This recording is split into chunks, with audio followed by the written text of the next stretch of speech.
What is wrong with bullion? We saw an inverse relationship last year when it came to gold and stocks. We saw the market go higher and investors sold gold. But this year, while the market is now being sold off, we're not really seeing huge moves higher in gold. So the question is, where does the precious metal go from here? There is no better person to ask than our favorite gold bug. Peter Schiff joins us on the phone from Euro Pacific Capital. Peter, always great to have you on the phone.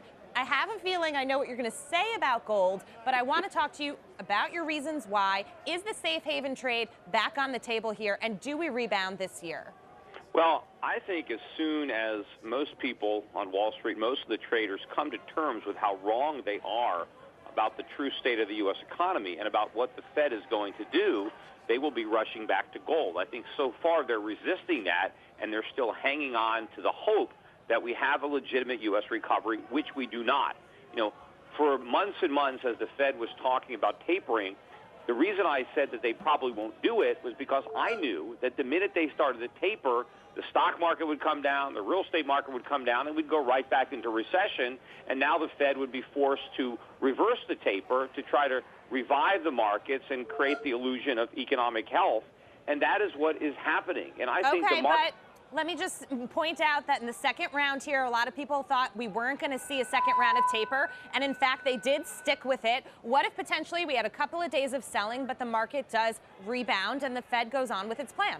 Well, the market isn't going to rebound in a meaningful way. I mean, we could get a rally, but the trend in the market is going to be down until the Fed comes out and reverses its taper talk, because the markets need ever-increasing quantities of cheap money. I mean, the whole recovery theory that the Fed is basing the taper on is the wealth effect from rising asset prices. But we can't have rising asset prices without even more support from the Fed. So when the market realizes this, that there is no exit strategy, that it's cheap money forever, that it's going to be more than $85 billion a month in QE, then you're going to start to see a huge increase in the price of gold as you get tremendous pressure downward on the U.S. dollar. Okay, but how can you say that their taper plan isn't working just because we've had a couple of bad days in equity losses? Actually, when you look at the bond market, despite the fact that the Fed is continuing with the taper, you've actually seen a rally in bonds. Yields are pushing a little bit lower. That was the thing they were the most worried about. Yeah, the rally in bonds is only because of the false safe haven bid that the bonds are getting because of all the problems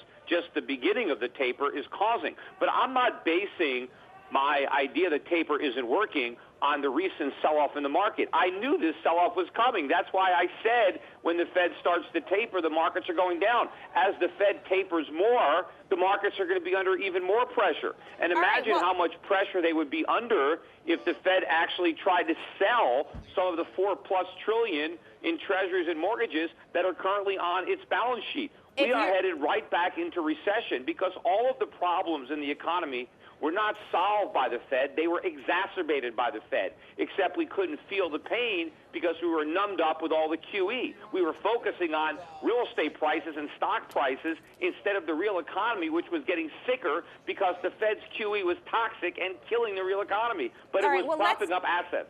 Peter, let's bring it back to gold here, the conversation that we're having about gold right now. If you think that investors are flocking to the bond market because that's a safe haven, then why aren't they flocking to gold? Yeah, well, they're making a mistake. I think you still have this overhang. You still have, remember, J.P. Morgan came out, Morgan Stanley, rather, earlier in January, and when they revised downward their forecast for gold, they said nobody's going to want to own gold because everybody's going to want risk assets because there's nothing to worry about. Stocks can only go up. And that is the mentality of the Wall Street traders. People are still shorting gold on the expectation that there's no reason to have it. Here. Yeah. I want to jump in for one quick second, bud. And I agree with a lot of you're saying. Maybe not to the exact severity of what you're saying, but when do you get your groove back? What price in gold are you able to say, you know what, it is a safe haven again? Folks got to get back in the water because a lot of investors got burned in the last year and a half from 1900 down to 1181. Yeah, what is that price that you get your groove back? They got burned during 1 year. But so far in 2014, gold is outperforming stocks. The number one sector in the gold market, number one sector in the stock market is the gold fund. By the way, my gold fund is the number one gold fund of all the gold funds. So, what's the exact level in gold? Already gold? Doing well. Huh? But what's that exact level in gold where folks do come back? Is it 13.25, 14.25? Give the folks an actual number, please. I think we need to break through some of the overhead resistance so the shorts get out of the market. I think the main sellers in gold right now are short sellers. So they're selling gold they don't even have. I think all the longs are already out of the market that are going to sell. I mean, people like me, I mean, we're still there, but I think all the speculative longs have gotten out, and all you have is shorts who are selling gold they don't even have. But at some point, they're going to have to buy it back, and the gold just isn't there. So whether it's 1,300, 1,350, where the magic number is, I don't know, but at some point, gold's going to go straight up. It's going to be like a moonshot, and maybe it's going to have to take Janet Yellen to come out and call off the taper. Or maybe she's going to have to say we're doing more than we're going to start increasing again. I don't know what that, magic moment is going to be. I mean, for some people, they need the proverbial safe to fall on their head. But at some point, people are going to figure out what's going on. Right? And by the time the crowd figures it out, it's going to be very expensive to buy gold. So people have to be able to think about these things in advance and see what the masses are missing. And that is the real precarious position that the Fed is in. If they continue with the taper and try to exit QE, they will bring about a worse financial crisis than 2008. All the big banks we bailed out will fail again. We'll be in a much worse recession. To avoid that, they have to do more QE. Not because it's going to work, but just because it will delay the pain a little bit more. But all this QE, all this monetary stimulus is making the situation worse, and ultimately we're going to have to pay for it. All right, Peter, taking all those things into account, all the factors that you just mentioned, in terms of the gold price for 2014, what's your long-term target for the year?